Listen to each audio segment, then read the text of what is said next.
Hello, I'm Christina with The Turned Leg. I love to salvage, repurpose, and create and help others to do the same. I'm also a booth owner and I've created a whole series here on YouTube called Booth 101. So if you have a booth or you're interested in having a booth, I give you lots of tips and tricks. You want to make sure to check those out. I'll put a link to the playlist here. And in all of those videos, many of you have been asking me for this video that I'm making here today. And that is a what sells for me video. Before we talk about what sells, I do have to give you a word of caution. What sells for me will not necessarily sell for you. I do not have a magic wand and can make everything that I mention here today magically sell in your booth. It changes by location, by trends in your area.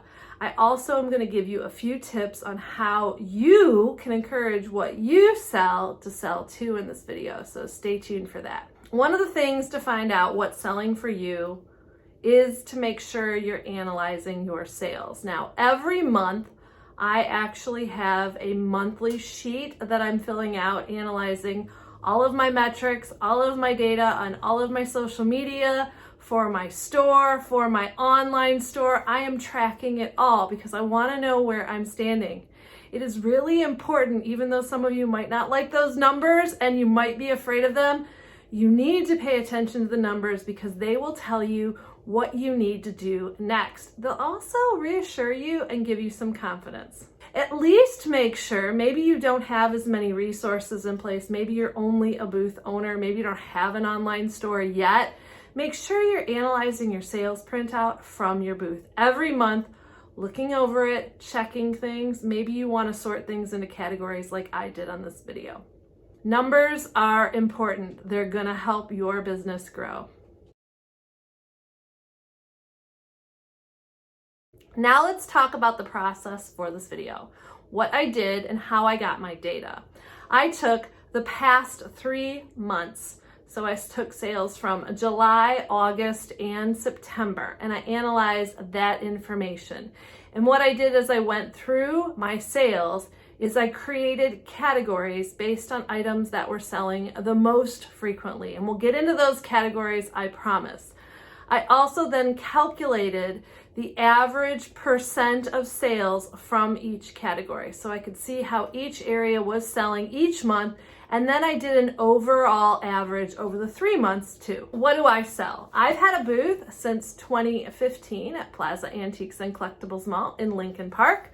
I started off with an 8x10 booth, and then I transitioned to a larger booth. Sometimes I'd have more than one booth at the mall, and I now have 1,300 square feet. And if you want to check out that booth, I will put a link to my latest booth tour right here. And in my booth, I sell antiques, I sell salvage, I sell home decor, I sell hand-painted furniture, and I also sell a bunch of items to help you or people work on their own projects. I sell DIY furniture paint, Sweet Pickins milk paint, I sell paint pixie brushes, JRV stencils, decoupage paper, salt wash. So I have a huge variety of items that I am selling. I found it very interesting after I ran my data that my main sales category were in 3 areas. And those 3 areas on average sold 30% or made up 30% of my sales. So what were those categories? The first was furniture. Hand painted or antique was 30% of my sales. That is one of my passions in life, is saving old furniture and helping it find a new home. So I'm glad that was 30% of the sales. The other 30% came from items from what I call my project shop. And that includes all of those things like furniture paint and stencils and decoupage paper and brushes and salt wash that will help other people work on their projects. That was a 30% of my sales over the last 3 months. The third category might surprise you. The third category were smalls, and they included antiques, small home decor items, anything tiny in your booth that you fit in. Also, after doing my numbers, there were some random categories that occasionally I had a few sales. This year, I've added some clothing into my booth. I have some junking tees. They were about 1% of my sales. Was I surprised by the data? 30, 30, 30, furniture, project shop, smalls? Absolutely not. This is pretty much what I expected. My whole slogan is salvage, repurpose, and create. And I try to equally advertise that I have those things in my booth. It really boils down to the fact that I'm advertising my furniture. I'm going live on Facebook and showing me painting the furniture.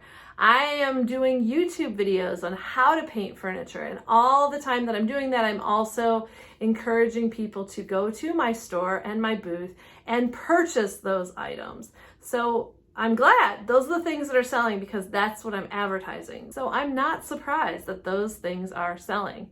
And I think that's really something important to consider, that you can't just put stuff in a booth and hope it'll sell. You have to do some of the work behind it. You have to promote it. You have to do some social media. You have to do some things to actively get people to your store to know where to find you. Your customers are out there, but if they don't know where to look, they're not going to come to your store. They'll come to somebody else's. So advertising is important. I was happy to see that what I promote and what I advertise is selling. One example of this advertising paying off is from this display that I'll pop in a picture right now of. I went to a flea market and I created a YouTube video of what I bought. I showed you what I paid for it. I took pictures of the items, and that got a lot of my customers excited. I also put these items into a display. I did lives in front of it. I posted pictures of the display. I talked about the display. It turned out pretty cool, so I was quite proud of it. And I will also say that the items from that flea market have almost all completely sold. And I think that's because people have seen them in so many spots, and some of those items reached the people who really wanted them. And that's why I was successful. Also, having a pretty display didn't hurt either. Are you enjoying this video? If so, take a second, click that like button and subscribe. Also, if you click the bell, you'll be notified every time I upload a new video. It really helps me to continue to grow my channel to help others to salvage, repurpose, and create. The last 30% are smalls, and that's what they're known as in the business. And pretty much they're any tiny item that is in your booth. And they are so important. When I first had a booth, there were a few times I had to pay my rent. I didn't make it with my sales. And why? Because I didn't have the smalls. I'm telling you, and as I was told by another dealer when I first started out, smalls are gonna help you make your rent. The other thing about smalls is you never know really what will sell. We don't have a crystal ball that will tell you, or we'd all be rich and you wouldn't be watching this show. So it's important to have just a variety of little things that you're putting in your booth. If you can find some cool things that you got at a good price that can make you some good money, that will qualify as smalls, put them in. You should be constantly adding small items to replace the ones that sell in your booth, because that's where your rent is going to come from. Smalls sell. We've talked a ton about smalls, and you're probably like, okay, Christina, we get this. Smalls are important, but they're so important. If you have extra space in your booth, extra wall space, make sure you're filling it with items that can be sold. Go check those basements and storage units. I'm sure you have something that you can take into your booth to make you just a little bit more money. My top smalls that are selling, in no particular order because I have a life and I wasn't going to crunch that many numbers, but the things that I'm seeing reappearing over and over again. One category for me, books. Books are huge. In my booth, I have old books.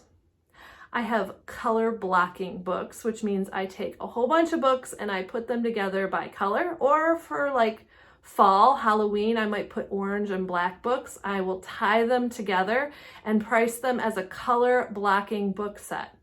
People love to use these for decorating. They will buy the books, it doesn't matter what the title is, if they have a cool cover and you put all the colors together, or like I said, if you do like a seasonal color grouping, like red and green for Christmas. Those books sell really good for me. I also sell cookbooks. I kind of have a problem with vintage cookbooks, so I keep my collection at the mall. And a lot of people, I make them aware of this cookbook collection. I talk about it lots. People buy them. Finally, I sell classic old books and old books with funny titles. So let's talk funny titles. What are they? Well, pretty much when you read the book, you don't really have to read the book. You just look at the title. I have a book called Excuse My Dust. I keep it on my shelf. I think it's hysterical. I have no clue what the book is about. And there are a lot of people that are shopping for books to fill up shelves and displays and areas in their home, and they just think the title is hysterical. And of course, the classic books too. There are people that are going to actually read the books. They read the cookbooks, they're going to read the classics, and they're going to want those. So books sell really well for me. The next area that has been really hot for me lately, and it could be because fall is coming, I don't know, or because we are all back together as families, is kitchen items and entertaining items. I'm talking about entertaining and barware, so casserole dishes, and that includes Pyrex, but it has to be the unique ones. Pyrex is hot. I just sold a gooseberry Pyrex, and things that are a little bit more unique are gonna sell quick, and Pyrex is still a really hot seller for me. I'm also seeing things like trays for entertaining and barware. One of the hugest things that I cannot keep in stock is cool glassware, whether it's barware that we're talking about, like highball glasses that have something cool on them, or juice glasses, but anything that's really colorful prints on them, I cannot keep them in my booth. I brought in these red glasses. I sold them that day. I don't know what it is about barware and colorful glasses, but they've been really hot for me. What else as far as kitchen stuff has been selling? Kitschy kitchen stuff, little cool decor items have been really hot. I've also sold 2 complete canister sets in the past 3 months. That's pretty amazing because for me, canister sets really haven't sold. So I'm wondering if people at home are doing more baking or they're putting something else in these canister sets. I'm not sure, but canister sets have been selling well. The number one kitchen-y item, or maybe tchotchke item, has been roosters for me. I have sold 8 sets of roosters, and these were usually like decor kitchen roosters from the 40s, 50s, and 60s. I do have to say though, once again, I advertise these. They've been in a lot of my thrift haul videos that I've gotten these roosters, so maybe people are actively searching me out for them. But I've sold 8 sets of roosters. I've also sold a picture with roosters and chickens on them. So those are very hot for me lately. The last area of smalls that have really been hot for me are seasonal items and impulse buys, like the little tchotchkes.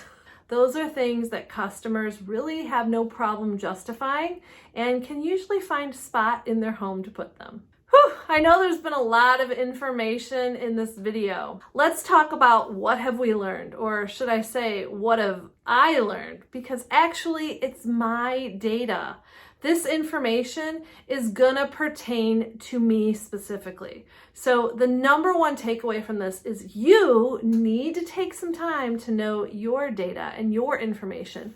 What's selling for you? And I would love for you to comment down below because I love to see what's selling in other areas. And sometimes you'll see things listed and you're like, I didn't even think about selling that. That's a great idea. So if you find out what's selling for you, please drop it in the links below to help others. Number 2 takeaway from this is you need to promote yourself. I found out most of my items that are selling, at least those that are selling quickly, are items I have actively promoted. They were in a thrift haul video, they were in a YouTube video, I showed them on a live, I painted them live, I've taken pictures of them, I spotlighted them in a booth tour. The more you can promote, the more you can find those customers who want what you have. Another thing you need to do is you need to talk to other dealers in your area. Find out what's selling for them. Maybe that'll help you with what you're doing in your booth. One of the most important things, and I cannot stress this enough, is variety, variety, variety. You heard me say that 30% of my sales are from furniture, 30% are from my project shop, 30% are smalls, which include antiques, home decor, just little tiny things in my booth. And if I didn't have that variety, I wouldn't be making my rent. I wouldn't be in business. You have to have variety. Maybe you can't have or you don't want to sell paint. I'm not saying you have to, but you cannot just make your money as a dealer usually. There's a few exceptions on just selling cookie jars. If you just have cookie jars in your booth, you might get known, you might make sales of them, but usually it's not going to appeal to enough customers to help you get your rent. So keep in mind variety. Do you have those smalls? What else could you add to your booth? What are you missing? The last part I want to touch on, and I know I talk about this a lot, but it's really important to mention, is you need to stand out. You need to be an original in your booth. Your booth needs to stand out. It needs to be a reflection of you. It needs to be a little bit different. You need to kind of set the tone. Stock what you like in your booth. Don't just copy things you're seeing or what other people are selling. It's really important, and your customers will find you, to have slightly different things. You're also going to get the sales. If your booth looks like everybody else in the mall, people might have already walked by 4 of those. They might not stop. So kind of keep that in mind with your booth and your display. And also, as a booth owner, follow your heart. You really know what's best for your booth. So trust yourself. You got this. Thank you so much for watching. I hope this has helped you a little bit with your booth space. I hope those of you that are not tracking what you're selling, you start to do that. And if you have some items that are selling really hot right now, drop them in the comments below and share them with others. Now get out there to salvage, repurpose, and create.